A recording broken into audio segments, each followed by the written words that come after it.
Hello everyone. तो कैसे आप सभी, उम्मीद है आप शानदार होंगे। इसमें हम लोगों ने कवर किया था 65 तक। हम सबसे पहले एंशिएंट हिस्ट्री को कवर करें, जो कि प्रीवियस ईयर क्वेश्चन है, खास करके बीपीएससी, टीआरई और बिहार के अन्य परीक्षाओं में पूछे गए क्वेश्चन है। बिहार ही नहीं, अदरवाइज ये कई सारे एग्जामों में डिफरेंट एग्जाम में पूछे गए क्वेश्चन है। सबसे पहले हम प्रीवियस ईयर कवर कर रहे हैं। इसके बाद जो है हम जो एमसीक्यू अवेटेड रहेंगे उसको भी हम लेकर आएंगे। तो हमारा एंशिएंट चल रहा है, हमने 65 तक कवर कर लिया था। इसमें 107 क्वेश्चन है। इसके बाद इस आपको ये पीडीएफ मिल जाएगी और फिर हम मेडाइवल और इसके बाद हम मॉडर्न स्टार्ट करने वाले हैं। तो चलिए शुरुआत करते हैं आज के सेशन को। यहाँ से 66 से आगे बढ़ेंगे आज हम। और यह session BPSC TRE 3-4 BPSC TRE 3 का जो री एग्जाम होने वाला है और टीआरई 4 जो होने वाला है अगस्त में। इसके साथ साथ आपको स्टेट यानी कि बिहार स्टेट पेपर 1 और पेपर 2 में काफ़ी हेल्प करने वाला है ये, और जीएस में भी ये हेल्प करेगा। तो चलिए शुरुआत करते हैं आज के सेशन की। यदि आपने अभी तक चैनल को सब्सक्राइब नहीं किया तो सब्सक्राइब कर लीजिए, बेल आइकन प्रेस करिए, जिससे कि आपको नोटिफिकेशन मिल सके। चलिए शुरुआत करते हैं आज के सेशन की। लेते हैं आज का पहला क्वेश्चन। राजपूत काल में समाज में किस नवीन जाति का उदय हुआ? रजक, वरुण, कायस्थ या फिर भेद? तो राजपूत काल में समाज में किस नवीन जाति का उदय हुआ, वो आपसे पूछा रहा है क्वेश्चन। तो ये जो है यह है कायस्थ। ऑप्शन नंबर इसका सी करेक्ट हो जाएगा। और जो राजपूत काल है ये 8वीं से 12वीं शताब्दी के आसपास थी ये, यानी कि 8वीं से 12वीं शताब्दी ईस्वी सन के काल को कहा जाता है। कब से कब तक? 8वीं से 12वीं शताब्दी को कहा जाता है। कौन सा काल? राजपूत काल। तो I hope you will be understand. अगले क्वेश्चन पे आते हैं। अंतिम मौर्य शासक कौन था? जालौका, बिंदुसार, दशरथ या फिर बृहद्रथ? तो अंतिम जो मौर्य शासक था वो बृहद्रथ था। डी ऑप्शन इसका करेक्ट है। और 185 बीसी ईस्वी में जो इसकी हत्या है, किसकी? बृहद्रथ की हत्या है पुष्यमित्र शुंग ने हत्या करके। किसकी? शुंग मौर्य काल में ही काशी के अमात्य और मयो के सेनापति थे। कौन थे? पुष्यमित्र जो शुंग थे। ठीक है, तो पुष्यमित्र शुंग ने बृहद्रथ की हत्या की थी। और जो है बिंदुसार अशोक के पिता थे। बिंदुसार कौन थे? अशोक के पिता थे, ये आपको याद रखना है। और बिंदुसार जो था आजीवक संप्रदाय का अनुयायी था। ये क्वेश्चन पूछा गया था कि बिंदुसार किस संप्रदाय का था, तो ये आजीवक संप्रदाय का था। ये भी आपको याद रखना है। चलिए अगला क्वेश्चन लेते हैं। हड़प्पा के लोग किस धातु का उपयोग नहीं जानते थे? हड़प्पा के लोग किस धातु का उपयोग नहीं जानते थे? तांबा, कांसा, सोना या फिर लौह? तो हड़प्पा वासी जो है लौह यानी लोहा से परिचित नहीं थे। डी ऑप्शन इसका करेक्ट हो जाएगा। तंजौर के राजराजेश्वर शिव मंदिर का निर्माण किसने करवाया था?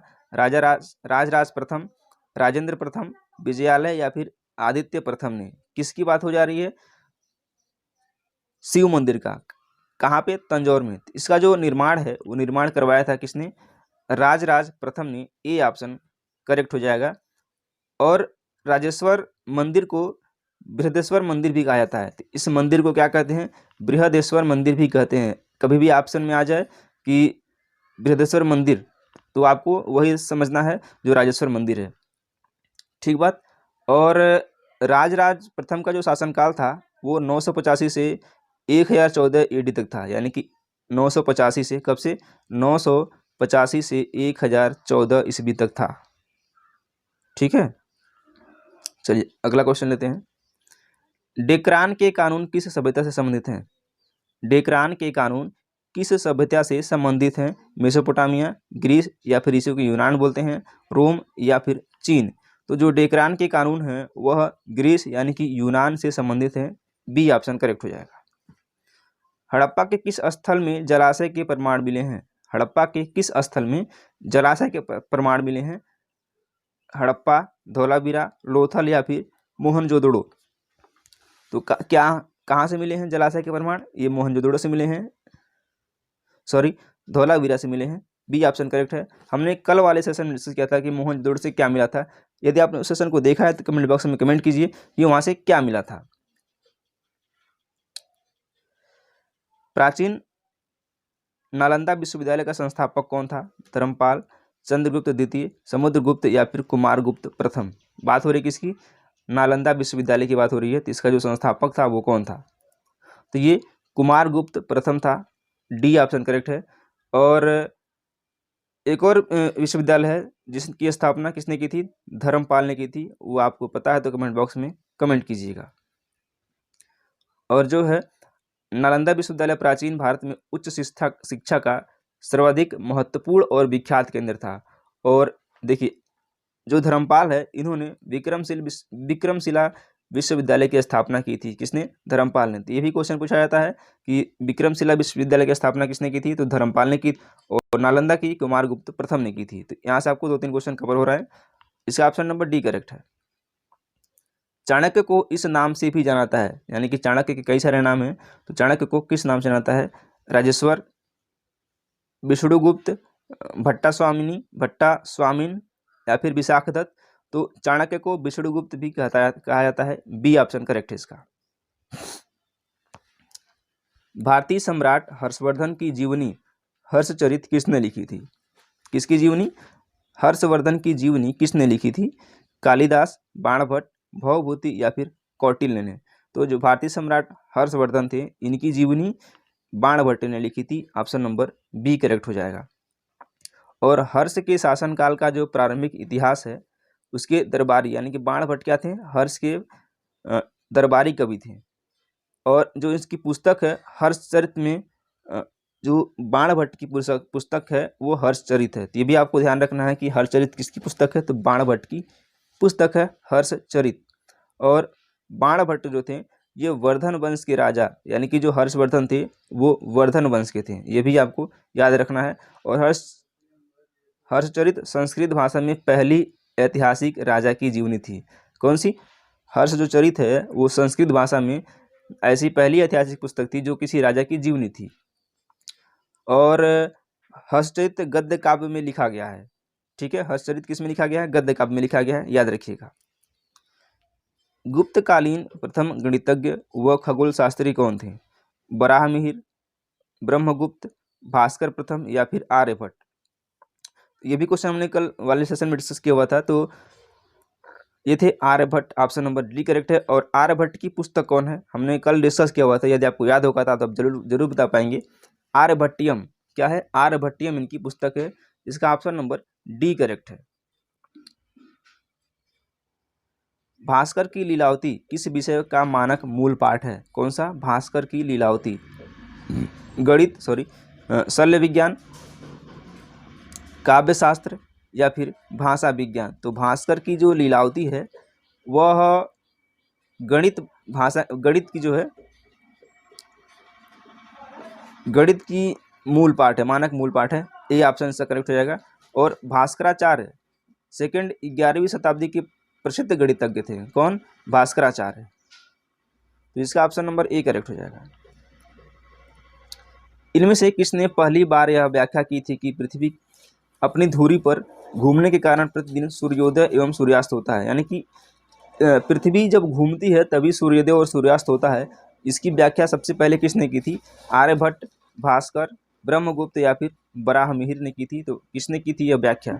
यह किया था आर्यभट्ट ने। ए ऑप्शन करेक्ट है। इन्होंने बताया कि पृथ्वी जो है अपने अक्ष पे घूमने के कारण प्रतिदिन सूर्योदय एवं सूर्यास्त होता है। और यह जो है आर्यभट्ट गुप्तकालीन गणितज्ञ एवं खगोलज्ञ थे। क्या थे? गणितज्ञ और खगोलज्ञ थे। और इनकी जो पुस्तक है सूर्य सिद्धांतिका भी है। इस पुस्तक को आर्यभट्टियम भी कहा जाता है। नहीं, आर्यभट्टियम को सूर्य सिद्धांतिका भी कहा जाता है। यह भी आपको ध्यान रखना है। अशोक के शिलालेख को सर्वप्रथम 1837 में किसने पढ़ा था? James Prinsep, James renal, Dayaram Sahni या फिर मार्टिमर डुरंड ने। तो अशोक के शिलालेख को सर्वप्रथम 1837 में जेम्स प्रिंसेप ने पढ़ा था। ए ऑप्शन क्या है इसका सही है। इनमें से कौन सी रचना हर्षवर्धन की नहीं है?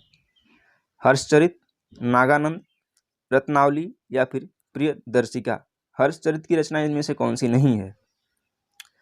तो 3 तो होगा, एक नहीं होगा। तो जो हर्षचरित है यह हर्षवर्धन की रचना नहीं है। बाकी नागानंद, रत्नावली और प्रियदर्शिका हर्षवर्धन की रचनाएं हैं। इसका ऑप्शन नंबर ए करेक्ट हो जाएगा। महावीर का जन्म कब हुआ था? 540 ईसा पूर्व, 561 ईसा पूर्व, 569 ईसा पूर्व या फिर 570 ईसा पूर्व। तो महावीर का जन्म कब हुआ था? यह हुआ था 540 ईसा पूर्व में। ए ऑप्शन इसका क्या हो जाएगा, करेक्ट हो जाएगा। और इनकी जो समाधि है 468 BC में हुआ था। ठीक। महावीर का जन्म कहाँ हुआ था, कुंडग्राम वैशाली में हुआ था। और इनकी मृत्यु कहाँ हुई थी, पावापुरी में हुई थी। संग्रहित का अर्थ क्या होता है, सेनाध्यक्ष, कोषाध्यक्ष, अश्वाध्यक्ष या फिर मुद्राध्यक्ष। तो संग्रहित का अर्थ होता है, यानी कि संग्रह करने वाला कोषाध्यक्ष होता है। Option B will be correct. Rudradaman से संबंधित कौन सा अभिलेख है, गिरनार अभिलेख, ऐहोल अभिलेख, जूनागढ़ अभिलेख या फिर प्रयाग प्रशस्ति। ये क्या है, यह है जूनागढ़ अभिलेख। सी ऑप्शन करेक्ट हो जाएगा। चतुर्थ बौद्ध संगति किसके शासनकाल में हुआ था, अजातशत्रु, कालाशोक, अशोक या फिर कनिष्क। कौन सी चतुर्थ बौद्ध संगति किसके शासनकाल में हुआ था, यह हुआ था कनिष्क के शासनकाल में। डी ऑप्शन करेक्ट है। लगे हाथ याद रख लीजिए कि कहाँ कहाँ पे हुआ था। तो आपको एक ट्रिक याद रख लेनी है। ट्रिक क्या, RBPK। प्रथम बौद्ध संगति राजगिरी, दूसरी वैशाली, तीसरी पाटलिपुत्र और चौथा कुंडवन कश्मीर में हुआ था। ये आपको यहाँ से याद रख सकते हैं कि कौन सा कहाँ से हुआ था, ये इसकी क्रोनोलॉजी है। जैन धर्म के 23वें तीर्थंकर कौन थे, ऋषभदेव, वर्धमान महावीर, गौतम बुद्ध या फिर पार्श्वनाथ। तो जैन धर्म के 23वें तीर्थंकर कौन थे, ये थे पार्श्वनाथ। डी ऑप्शन करेक्ट हो जाएगा। अगले क्वेश्चन पे आते हैं। निम्नलिखित में से कौन तीसरे जैन तीर्थंकर थे, ऋषभदेव, अजितनाथ, संभवनाथ या फिर सुमतिनाथ। तीसरे तीर्थंकर की बात की जा रही है। तो जो तीसरे तीर्थंकर थे वो थे संभवनाथ। सी ऑप्शन करेक्ट हो जाएगा। चलिए सेशन को यहीं तक रखते हैं और उम्मीद करते हैं सेशन आपको पसंद आएगा। पसंद आता है तो वीडियो को लाइक जरूर कीजिएगा और चैनल को सब्सक्राइब कीजिएगा। बहुत बहुत धन्यवाद।